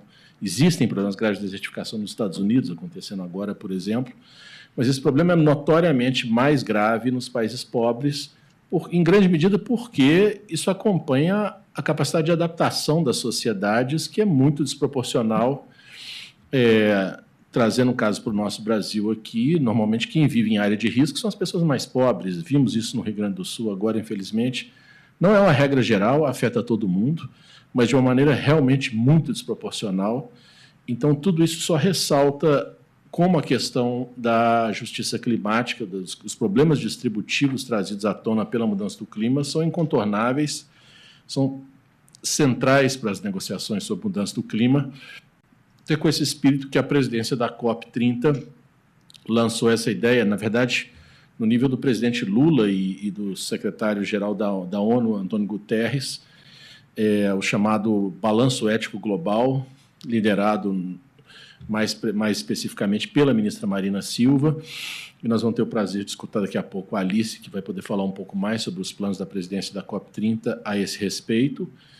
E, trazendo para o plano mais concreto, tem umas tantas iniciativas, seja da presidência da COP propriamente, seja do governo brasileiro como parte no processo. É preciso separar aqui, né? Nós somos, ao mesmo tempo, um ator constante nas negociações climáticas e somos também presidência da COP nesse ano. São dois papéis distintos, mas como Itamaraty, como governo brasileiro, nós estamos também fazendo bastante coisa nessa área, uma iniciativa sendo uma das minhas responsabilidades, as florestas. Nós estamos participando ativamente de um grupo de 19 países em desenvolvimento com florestas tropicais, o chamado Grupo Unidos por Nossas Florestas. Significativamente, no ano passado, houve uma declaração ministerial no Fórum das Nações Unidas sobre Florestas, em que nós assumimos pela primeira vez, isso é novo, o compromisso de parar e reverter o desmatamento até 2030. Já se falava muito nisso, mas não havia um compromisso político nesse sentido, isso foi fixado nesse nível no ano passado, e como o Fórum das Nações Unidas é universal, portanto, é um compromisso universal, adotado por consenso. Mas e tem o como fazer isso? Isso demanda muitos recursos, né? Seja porque custa caro combater o desmatamento, seja porque há custos de oportunidade muito significativos no não uso dessas terras com potencial agrícola. Nós estamos todos aqui plenamente convencidos de que isso deve ser feito, mas é importante não perder isso de vista, inclusive porque outros problemas muito mais graves, como as emissões de combustíveis fósseis, nessa área, há muito poucos países assumiram qualquer compromisso de deixar seu petróleo embaixo da terra. Então, nós estamos nos comprometendo a não usar terras com potencial agrícola, enquanto ninguém fez compromisso análogo na área de combustíveis fósseis. Então, isso é preciso ter clareza sobre essas coisas também. E isso envolve alguns dos países mais pobres do mundo, países em guerra civil, e, portanto, para isso acontecer, é preciso cooperação internacional. Quer dizer, nós estamos ajudando o mundo, nós estamos fazendo a nossa parte com convicção, já disse, nós estamos nos queixando disso, como disse o ministro Barroso. Não é o fato de que outros fizeram que faz com que a gente não deva agir diferente. Sim, estamos convencidos que devemos fazer, mas isso demanda muito recurso financeiro. Então, esse grupo está se mobilizando e analisando, apresentando para o mundo um panorama das possibilidades da arquitetura financeira para conservação e restauro de florestas tropicais, e pretendemos ter um papel importante na COP30. Nesse contexto, também, como parte dessa arquitetura, e, aliás, uma lacuna, uma coisa que ainda não estava bem resolvida, como remunerar quem preserva florestas, porque onde há um risco de desmatamento, você tem fortes razões para fazer projetos e captar recursos para combater o desmatamento. Mas países que têm muitas florestas que não estão sob risco, ou mesmo regiões, no caso do Brasil, que é um país muito grande, quer dizer, isso é mais advogado, por exemplo, pela Guiana. Eu, por acaso, estive recentemente na Guiana, Suriname, Gabão, na África. Dizem, é um incentivo perverso, nós somos punidos, ninguém nos dá dinheiro porque não tem risco de desmatamento aqui. Claramente tem um problema aí que tem que ser enfrentado. No caso do Brasil, alguns estados, especialmente, né, na margem esquerda do Amazonas, ou grande parte do estado do Amazonas e Amapá e Roraima, tem baixo índice de desmatamento, mas quer dizer, isso tem que ser reconhecido e compensado e premiado, não simplesmente ignorado. Bom, por tudo isso, o Brasil, junto com outros países parceiros, está trabalhando na criação do que nós chamamos de Fundo Florestas Tropicais para Sempre, Tropical Forest Forever Facility, TFFF. Está um processo em curso, nada é fácil, mas adoraríamos, se possível, ter esse fundo funcionando já na COP30. Vamos ver se conseguimos fazer isso. Não depende só de nós, depende de muita gente. É nesse contexto também que eu vejo a iniciativa do professor Pog sobre o Fundo de Impacto Ecológico, ou seja, é mais uma maneira, e uma maneira nos parece muito engenhosa e interessante, de fazer frente aos problemas distributivos postos pela mudança do clima e por outros problemas ambientais.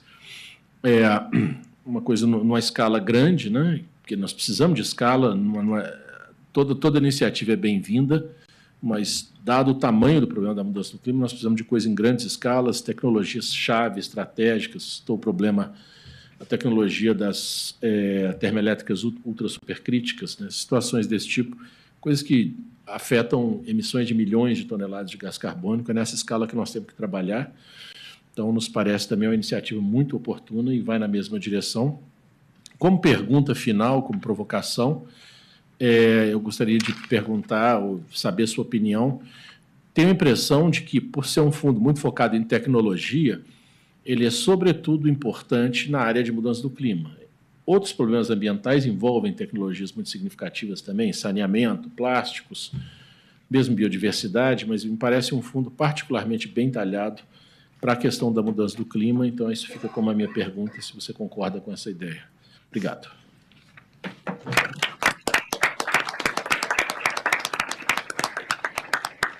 Obrigada, professor Marco Túlio. Queria destacar o argumento de que todos precisam fazer o seu próprio sacrifício e cortar na própria carne, o que é um desafio por si só.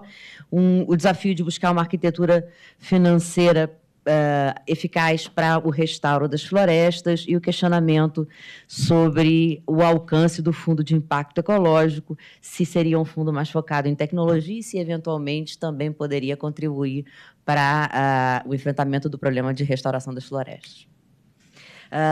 Com essa observação, eu passo para a nossa última debatedora, doutora Alice de Moraes Amorim Vogas, diretora de programa da Diretoria Executiva da Presidência da COP30, trabalhou no setor financeiro como advogada e possui experiência na área de desenvolvimento internacional e sustentável, trabalhando com a sociedade civil, academia e filantropia. Foi diretora de parcerias e comunicação do ICS, Instituto Clima e Sociedade, e presidente da plataforma Foundations 20.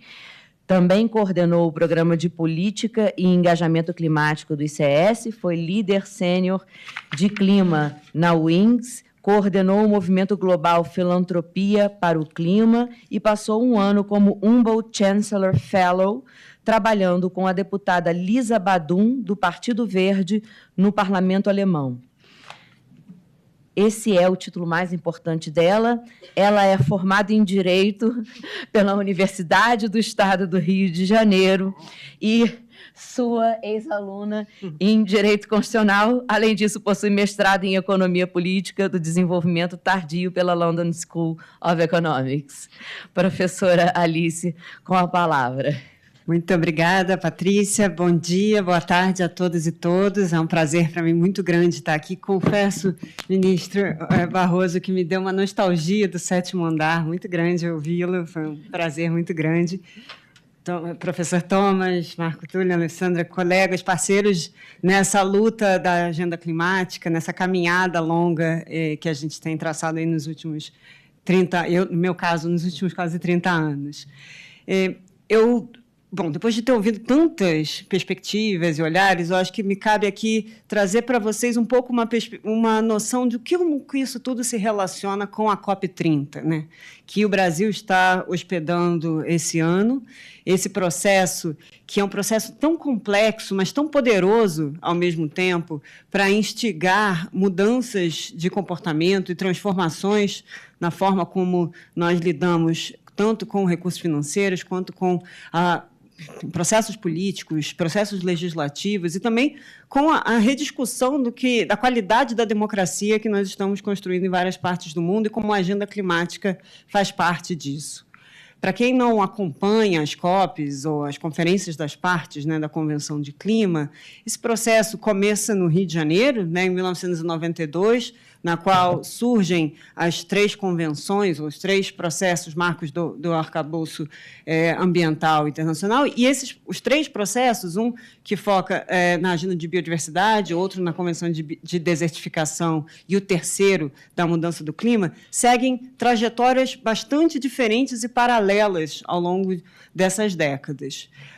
O que acontece é que, como já foi muito bem claramente dito, a seriedade, a gravidade da crise climática chegou num tal patamar que a gente não consegue mais conter dentro dessa estrutura das COPs ou dentro da discussão estrita de meio ambiente, o que precisa acontecer no mundo para a gente ter a magnitude da transformação que a gente precisa promover na prática.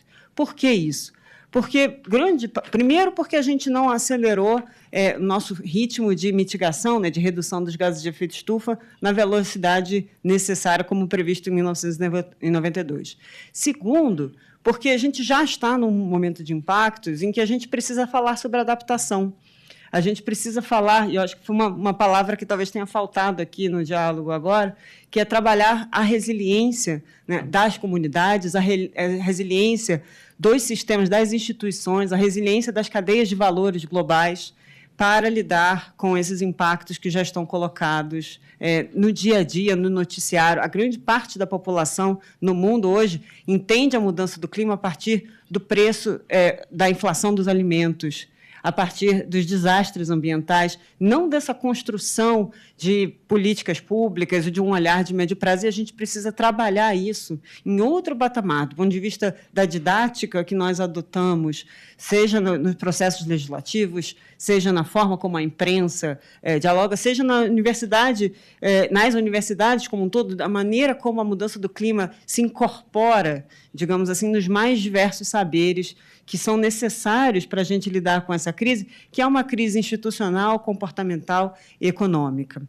Quando a gente hospeda uma COP, isso significa ter um poder de convocação muito além do que o usual e trazer uma convergência de interesses e discussões que é ímpar. A gente teve isso um pouco no G20, que é um processo muito diferente, mas a COP representa no Brasil, num país que no último ano conseguiu ter um resultado tão expressivo na redução do desmatamento, mas que ainda enfrenta os desafios, os dilemas, os trade-offs do que significa se imaginar ou visualizar um futuro de menor dependência de combustíveis fósseis, o que significa um futuro em que a agenda climática ela não apenas reduz as emissões de gases de efeito estufa, mas ela promove a inclusão social e reduz desigualdades. Se imaginar como um país em que todos os recursos financeiros são essenciais para o combate à mudança do clima. E eu acho um ponto importante da gente problematizar, pensar o fundo, a proposta do fundo do professor Thomas, o exemplo do TFFF, que o Marco Túlio menciona, que, no fundo, existem uma série de arranjos financeiros que estão sendo moldados ou construídos para resolver uma parte do problema, digamos assim, da mitigação e da adaptação à mudança do clima. Mas, no fundo, todos os recursos importam. É o chamado artigo 2.1c do Acordo de Paris, em que, no fundo, a gente está falando que o processo de compras públicas, ele precisa trazer a questão climática na hora em que ele é desenhado. Na hora que a gente pensa a política fiscal do Brasil e de qualquer outro país, a gente precisa pensar se aquela política ela está contribuindo ou indo na contramão do que a gente quer atingir em termos de redução do aumento da temperatura ou de construção de resiliência. Na hora que a gente tem uma discussão sobre a política educacional, a política de saúde, todos essas diferentes áreas de saberes e diferentes aspectos da política pública e de decisões privadas precisam trazer a questão climática para o seu coração. E, nesse sentido, é muito importante pensar que a gente não está falando apenas de ferramentas, a gente está falando de decisões públicas e privadas que são tomadas todos os dias. Um dos desafios para a gente, organizando, enfim, liderando o processo da COP, é que quem acompanha a agenda do clima tende a pensar que tudo acontece durante as 2 semanas em que as partes do tratado se reúnem e tomam decisões diplomáticas e uma decisão. Na verdade, não é assim. No fundo, o que a gente precisa, a virada dessa COP, ela é muito maior no sentido de entender que a liderança para encontrar as soluções, ela está na comunidade indígena, ela está na comunidade local, ela está no nível municipal, ela está no nível estadual, ela acontece nas decisões relacionadas às cadeias de valor, aos investimentos que têm cadeias de valor que perpassam diversos países. Então, a mudança do clima é um tema de desenvolvimento e, como tal, precisa ter uma abordagem holística e uma abordagem que trata de comportamento e de valores. E, para isso, eu sei que a gente já está na avançada hora, mas eu queria aproveitar para trazer um gancho de uma das provocações que a presidência da COP, sobretudo liderada pela ministra Marina Silva, tem se feito, de que maneira nós conseguimos colocar em contexto a inércia de não executar as decisões que já foram tomadas no âmbito das COPs. Em especial, desde a COP28, em que foi decidido o Consenso de Dubai, para aqueles que não conhecem também, conhecido como GST, ou Global Stocktake, na qual já existe uma lista de recomendações acordadas entre os diversos países que precisam ser implementadas. Então, não agir é em si uma decisão, né? Como que a gente trabalha essa inação sob a perspectiva da ética, sob a perspectiva dos valores e sob a perspectiva de uma avaliação real das consequências da inação? Com esse pano de fundo, a ministra Marina, junto com o secretário-geral da ONU, o presidente Lula, com o apoio da presidência da COP, tem provocado e vai começar uma roda de balanços éticos globais, ou seja, reuniões nas várias regiões do mundo. São grupos que tragam filósofos, que tragam artistas, que tragam cientistas, que tragam juristas também, por que não? São pensamentos ou áreas de conhecimento que têm muito a contribuir da perspectiva da solução e da problematização sobre a ética da mudança do clima, que é algo que, por mais que permeie as diversas decisões e os debates de justiça climática, não é o que tem direcionado a ação na velocidade, na escala e com a urgência necessária. Então, eu deixo aqui um convite, mais informações sobre isso serão dadas no site da COP30, mas fica um convite a participar do Balanço Global Ético, que não pressupõe estar necessariamente muito involucrado, não, muito acompanhando de perto a COP30, mas sim entender que todos nós somos parte da solução e podemos contribuir a partir dos conhecimentos, dos recursos humanos, financeiros e da nossa própria capacidade. Obrigada.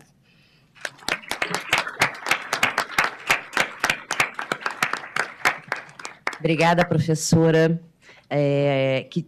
A senhora destacou a importância com relação ao balanço ético global de a gente ter em conta que a gente precisa incorporar em todas as nossas decisões individuais, no micro e no macro, a consciência do problema climático. Com todas essas considerações, comentários e perguntas, eu vou devolver a palavra ao professor Thomas Pogge para sua reação a respeito dessas considerações e, na sequência, vou passar a palavra ao ministro Barroso para encerramento desse seminário. Professor Poggi, com a palavra. Yeah.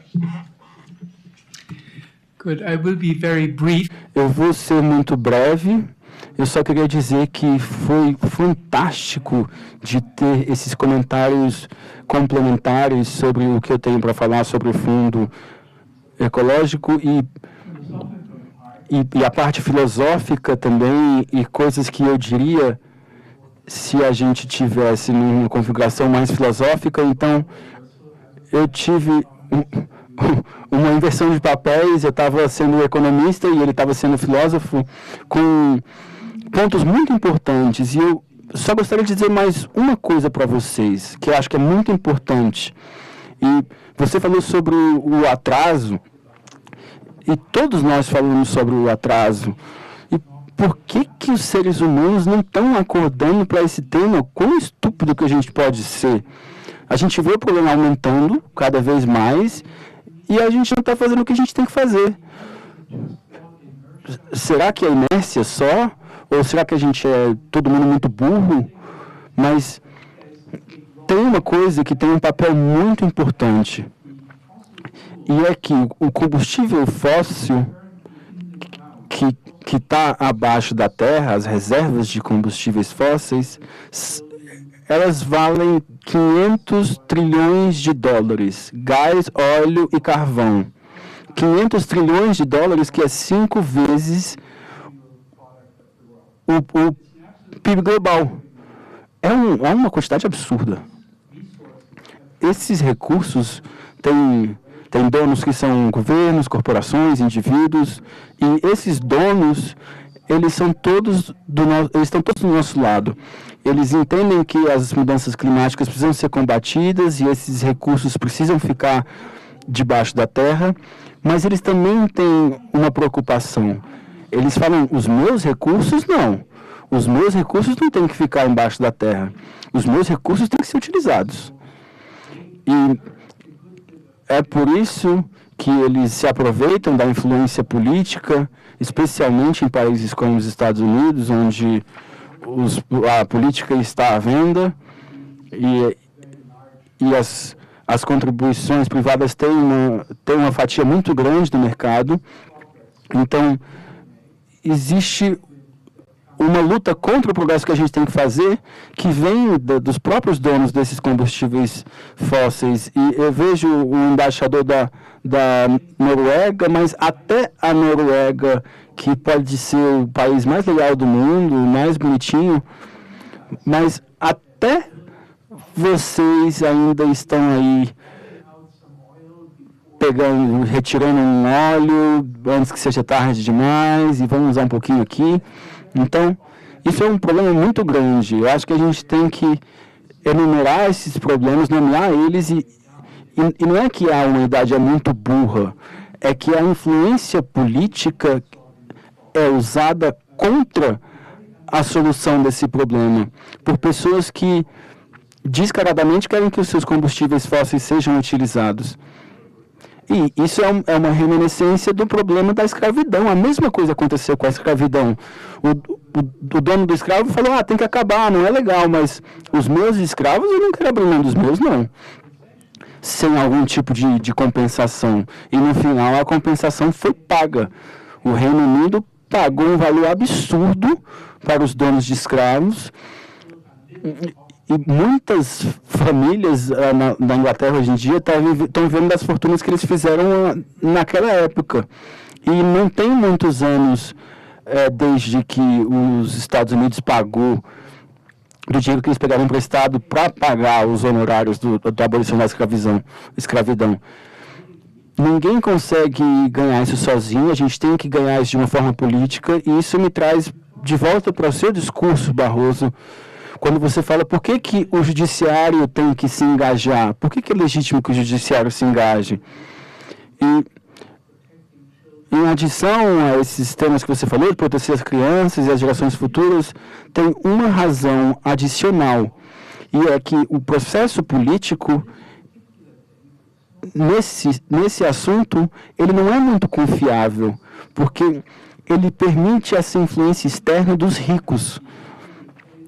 Até se você não tiver essas contribuições malucas de campanha que você tem nos Estados Unidos, onde o Elon Musk pode só dar 270 milhões de dólares,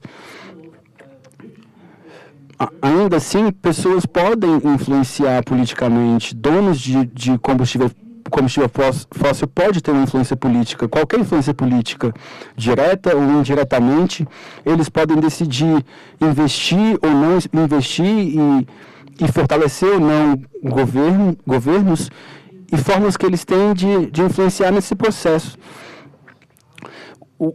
O judiciário tem o papel de pegar os interesses e os direitos de todas as pessoas, independente do quão pobre ou quão rico eles sejam.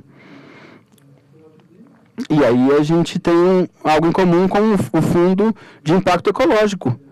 Eles pagam pelo impacto independente de quem seja, rico ou pobre. Todo mundo é tratado da mesma forma. E a habilidade de pagar é o que faz você ter acesso aos remédios, ao remédio de Covid e qualquer coisa que está sob uma patente. Você tem que ser rico o suficiente para pagar. Se você não for, você não vai participar. Então, isso é um contraste muito grande entre um modelo mais econômico e um modelo mais kantiano, que é aquele que se preocupa mais com os direitos e as necessidades de todos os seres humanos de uma forma igualitária. E, de novo, o judiciário é essencial nesse processo. Então, eu aprecio muito bem que aqui no Brasil o judiciário tem esse papel e executa ele com uma grande responsabilidade. E esse seminário é um excelente exemplo disso. Então, muito obrigado por organizar e muito obrigado por estarem aqui e participarem e levarem esse tema muito a sério.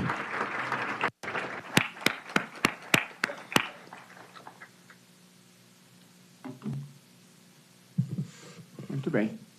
Eu queria agradecer, em primeiro lugar, a professora Patrícia Perrone Campos Melo, que organizou pela Secretaria de Altos Estudos esse evento, mais esse importante evento de debate de ideias.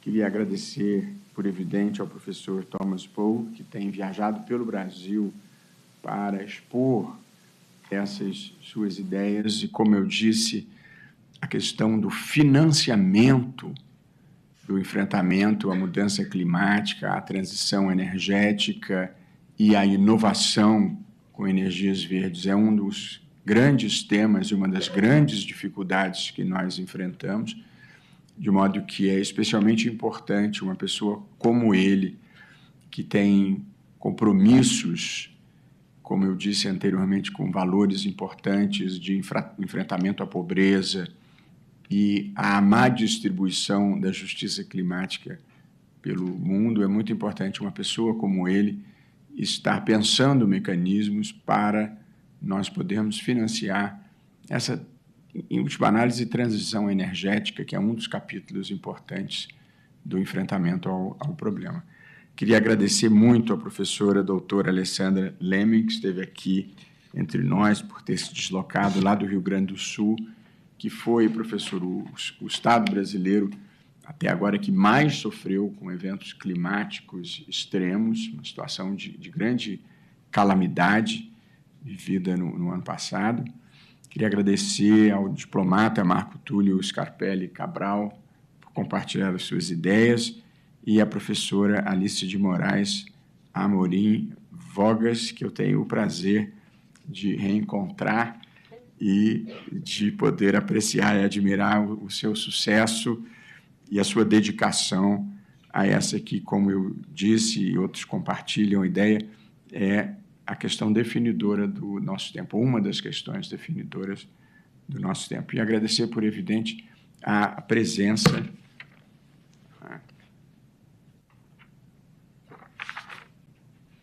do embaixador Odd Magne Hood, da Noruega, que está aqui já no Brasil há 4 anos e que tem sido um parceiro do Brasil no Fundo Amazônia, a Noruega, que é uma das lideranças, em termos de ideias, pelo menos, na questão ambiental. Queria agradecer ao desembargador Manuel de Andrade, que é presidente do Tribunal de Contas do Distrito Federal, ao Walter Pugliese, presidente da Anamatra, que esteve aqui conosco até há pouco, a Luísa Barreto Corrêa da Veiga, que é presidente da Comissão de Crédito de Carbono da OAB-DF. Nós, aliás, não falamos de crédito de carbono, que também é um capítulo importante nesse tema do financiamento. Nós temos uma recente lei aprovada aqui no Brasil e o Supremo acabou de fazer uma parceria com a Ambipar,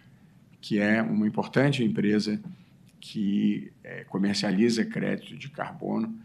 E apenas para facilitar os estudantes que estão aqui, também numa explicação excessivamente simplificadora, crédito de carbono, nesse caso específico, em que nós assinamos uma parceria, envolve uma gestão privada de uma floresta. Uma empresa privada assume a gestão de uma floresta e, para a preservação dessa floresta, institui-se esse conceito de crédito de carbono.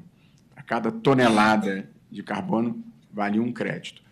E, portanto, a empresa proprietária dessa área florestal reserva uma fração daquela floresta para a preservação e aquilo corresponde a créditos de carbono que você pode comprar e, com isso, você está compensando as suas emissões e aquela área fica congelada para todo sempre. Não pode vender o crédito de carbono para outra empresa.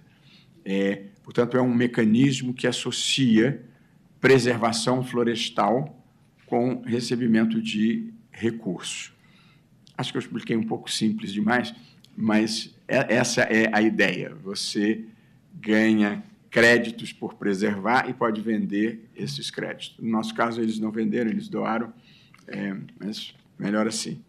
Portanto, agradecendo as honrosas presenças de todos e ao professor Thomas Pogge, não apenas por essa conferência, mas por ser uma pessoa que ajuda o mundo a pensar as melhores soluções para esse grande problema, eu declaro encerrada a sessão. Muito obrigado.